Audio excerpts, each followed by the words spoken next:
sebelum mulai pelajaran coba dirapikan dulu tempat duduknya. Dirapikan sedikit. Nah, siapa yang mau memimpin doa pada hari ini?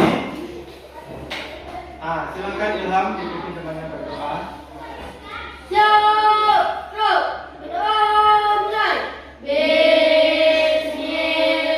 Baik anak-anak, kemarin kita sudah belajar mengenai hak dan kewajiban kalian sebagai pelajar di sekolah. Masih ingat? Masih. Apa itu hak?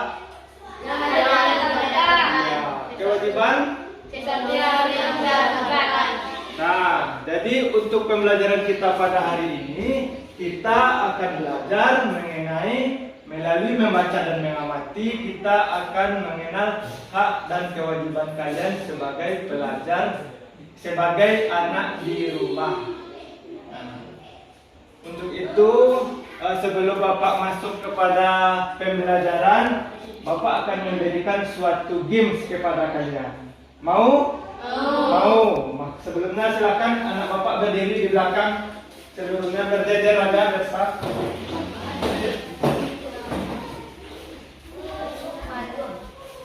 Begitu lagi ke belakang, itu lagi ke belakang. Nah, kalian dengar ya, game ini Bapak akan membuat atau menyebutkan beberapa pernyataan nanti. Kalau seandainya pernyataan kalian ini memang sudah kalian laksanakan, kalian maju selangkah ke depan. Tapi seandainya pernyataan yang Bapak sampaikan belum kalian laksanakan, kalian tetap saja berdiri. Paham kan? Jadi ada 5 pernyataan yang akan Bapak sampaikan. Sebelumnya silakan mundur lagi ke belakang. Mundur lagi, dekat dinding. Kalian dengar ya? Untuk pernyataan pertama, saya senang membantu ibu mengerjakan pekerjaan di rumah.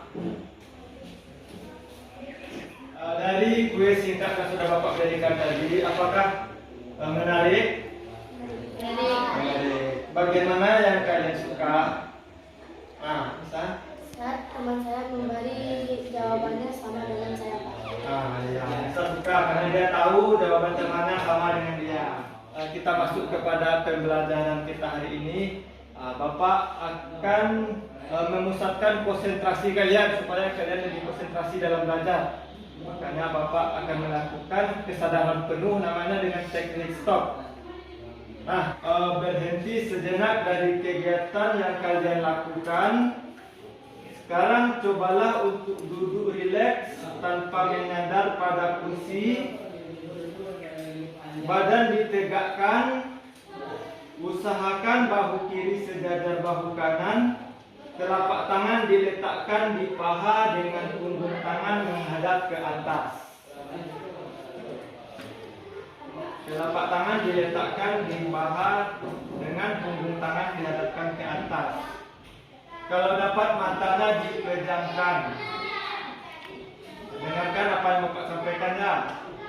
Jika sudah merasa nyaman, silakan untuk menghirup udara dari hidung. Rasakan udara yang masuk, kemudian buang udara secara perlahan. Rasakan udara hangat yang keluar dari hidung. Sekarang rasakan ketika menghirup udara, perut mengempes, dan rasakan perut mengembang ketika membuang nafas. Tarik nafas lagi, buang. Tarik nafas, dibuang perlahan. Nah, silakan dibuka kembali matanya. Nah, bagaimana perasaan kalian setelah melakukan teknik stop ini? Apa yang kalian rasakan? Segar itu? Ada lagi? Apakah ada merasa tenang, nyaman? Ada? Ada. Jadi ini teknik ini digunakan untuk mengembalikan konsentrasi kita lagi. Jadi konsentrasi kita sebelumnya terbuyar karena kegiatan yang lain, kita kembali ke konsentrasi awal kita. Baik, Bapak lanjutkan pembelajaran. Bapak akan menampilkan sebuah video pembelajaran. Silakan kalian amati ya. Rumah. Lalu apa saja hak dan kewajiban kita di rumah ya? Cari tahu yuk. Ada beberapa hak yang harus kita dapatkan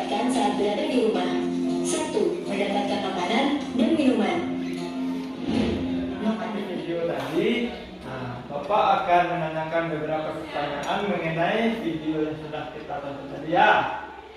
Sekarang dari sudah pengamatan kalian tadi, apa kira-kira hak kalian sebagai anak di rumah? Siapa yang bisa?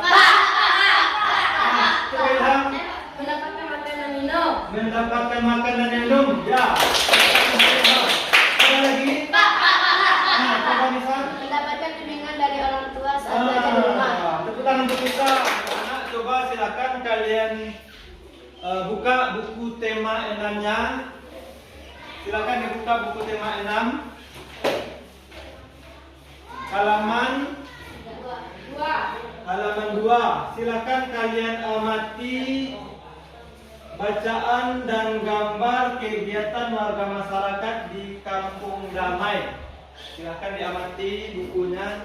Berhubung Repal masih kurang bisa membaca, kurang lancar membaca, Bapak memberikan buku khusus bergambar kepada Repal mengenai beberapa hak dan kewajiban anak di rumah. Silakan dilihat di Repal. Silakan kalian amati sebentar. Sekarang siapa yang mau ke depan kelas menceritakan apa yang dibaca dan diamati pada bacaan masyarakat kegiatan tersebut? Coba Khalifah dulu. Silakan ke depan Khalifah.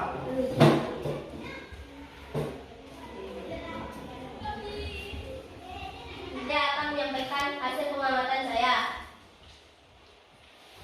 1. Apa saja kegiatan masyarakat yang ditunjukkan pada gambar di atas? Gambar 1. Membersihkan selokan. Kedua. Mengapa warga masyarakat melakukan kegiatan seperti pada gambar? Karena masyarakat peduli terhadap hak dan kewajibannya. Tepuk tangan dulu, bagus.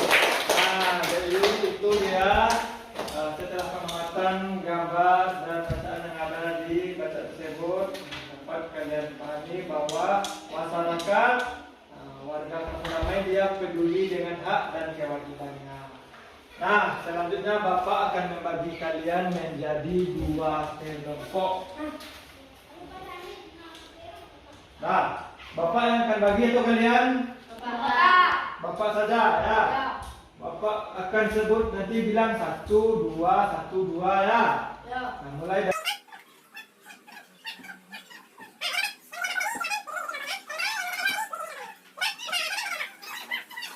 kalian berkelompok. Nah, di sini kita akan bekerja berkelompok. Jadi sebelum kita bekerja berkelompok, ada sedikit yang perlu Bapak sampaikan. Seandainya kita bekerja dalam kelompok, ada teman yang tidak satu pendapat dengan kita, apa yang akan kita lakukan? Apakah akan kita menghargai pendapat teman tersebut? Iya.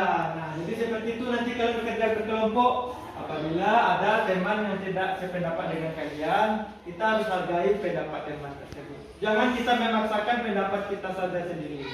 Bisa kira-kira seperti itu? Bisa. Nah, kalau bisa Bapak akan memberikan karton kepada kalian dulu. Silakan dibuka. Nah, dipilih gambarnya mana yang merupakan kewajiban. Di sini aja kasih lem.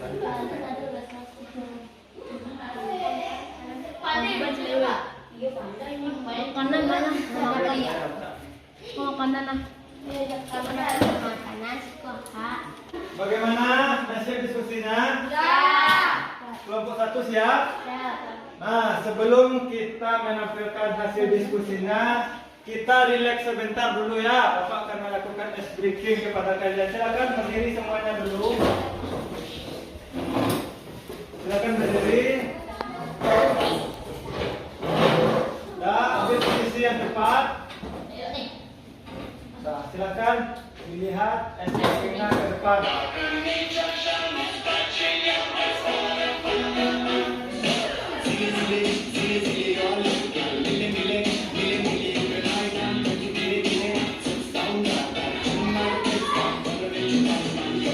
Masuk di rumah, silakan duduk kembali ke tempatnya. Silakan duduk ya.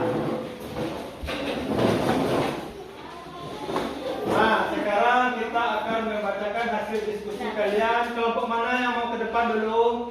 Mewakilkan? Kelompok 2. Ya, silakan kelompok 2. Keempatnya maju di sini ya. Boleh di sini maju. Baiklah teman-teman, kami akan menampilkan hasil diskusi kami. Kewajiban. Cuci piring, membersihkan tempat tidur, Boleh di sini aja.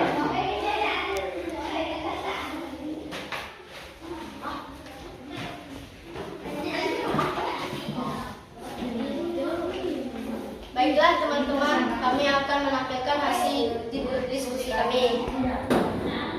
Yang pertama, hak anak di rumah. Makan bersama.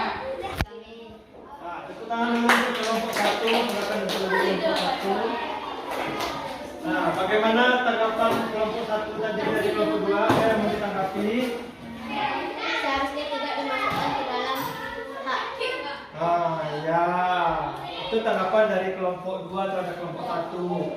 Jadi ada gambar adik dan kakaknya bertengkar, kelompok 1 memasukkannya ke dalam hak ya. Jadi menurut kelompok 2 itu tidak termasuk ke dalam hak. Ya, tepuk tangan dulu untuk kelompok 1. Setelah itu kita tempelkan ini dulu ya, hasil kerja kita ya. Di mana mau kita tempel? Di sini saja ya. Ayo ditempel mana sini lemnya? Sekarang kalian sudah duduk ke tempat masing-masing. Jadi kita sudah mengetahui apa saja hak dan kewajiban anak di rumah. Sekarang Bapak akan memberikan tugas ke masing-masing kalian. Bapak akan bagi di kertas ini.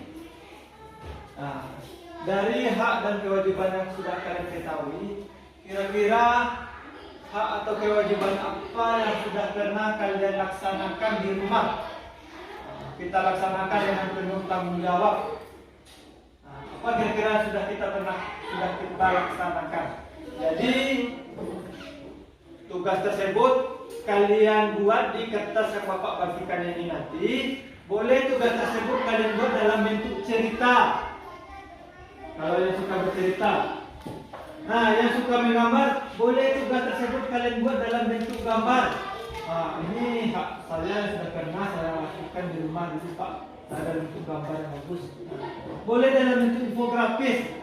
Jadi tugas ini bebas kalian mengerjakannya sesuai dengan minat kalian.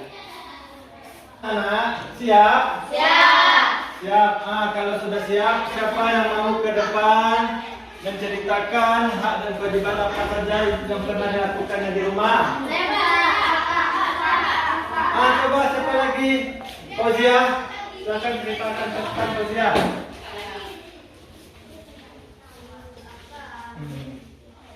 Mencuci piring. Saya sangat senang mencuci piring. Membersihkan tempat tidur. Saya setiap bangun tidur saya langsung membersihkan tempat tidur. Menyiapkan makan dan minum. Saya setiap kali makan bersama keluarga. Tepuk tangan dulu untuk Fauzia. Silakan Fauzia. Silakan Fauzia tempelkan langsung hasil kerjanya di situ juga boleh. Mencuci piring.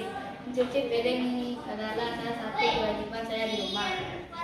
Saya lakukan mencuci piring. Iya, tepuk tangan tuh Rido.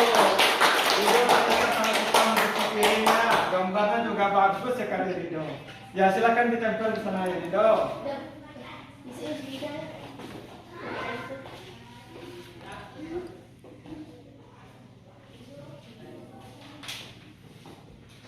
Itulah tadi pembelajaran kita pada hari ini. Jadi bisa kita simpulkan. Siapa yang bisa menyimpulkannya kira-kira? Ilham apa Ilham? hak adalah yang harus kita terima, Pak. Kewajiban yang harus kita laksanakan. Hak adalah segala sesuatu yang harus kita terima dan kewajiban yang harus kita lakukan. Ada lagi? Coba Nisa. Mengerjakan PR adalah salah satu. Dari apa yang sudah kita pelajari pada hari ini mengenai hak dan kewajiban sebagai anak di rumah, ada yang mau ditanyakan? Tidak ada? Pas? begitu, kita sudahi aja pembelajaran kita pada siang hari ini dengan mengucapkan Alhamdulillahirabbil alamin. Kita akhiri dengan wabillahi taufiq wal hidayah. Wassalamualaikum warahmatullahi wabarakatuh.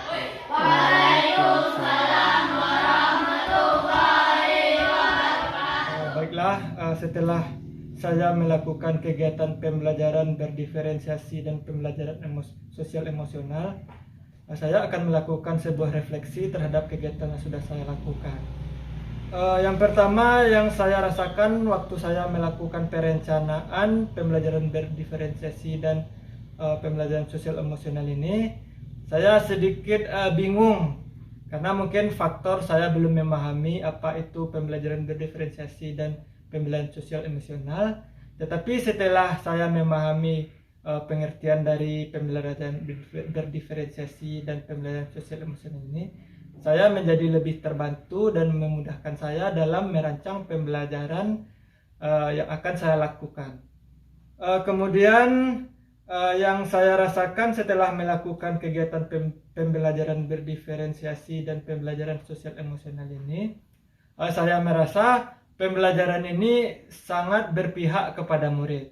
Karena pada saat melakukan pembelajaran, anak ini memperoleh hak yang sama. Walaupun anak ini memiliki kekurangan pada saat pada pembelajaran tertentu, dengan pembelajaran berdiferensiasi, anak yang memiliki kekurangan ini bisa mendapatkan haknya yang sama dengan anak-anak yang lainnya. Begitu juga saat pembelajaran sosial emosional. Di sini kita bisa melihat bagaimana sosial emosional anak itu bisa terkendali dan bisa melatih sosial emosionalnya dalam pembelajaran ini. Kemudian yang ketiga yang saya dapatkan setelah melakukan pembelajaran berdiferensiasi dan pembelajaran sosial emosional, saya melihat bahwa anak itu sangat semangat dalam belajar. Kemudian saya merasa bahwa pembelajaran ini sangat cocok diterapkan di kelas karena setiap anak mendapatkan hak yang sama, sehingga pembelajaran yang dilakukan di kelas lebih berpihak kepada murid. Dan terakhir, rencana yang akan saya lakukan untuk memperbaiki pembelajaran pada pertemuan selanjutnya agar lebih menarik dan berpihak kepada murid, saya akan belajar lagi dan akan lebih memperdalam ilmu saya mengenai pembelajaran berdiferensiasi dan KSE ini, serta melihat praktik-praktik baik dalam pembelajaran diferensiasi dan KSE ini, dan saya akan coba lebih terapkan lagi bagaimana pembelajaran ini lebih berpihak kepada murid. Nah, itulah refleksi singkat saya mengenai pembelajaran yang sudah saya laksanakan. Terima kasih.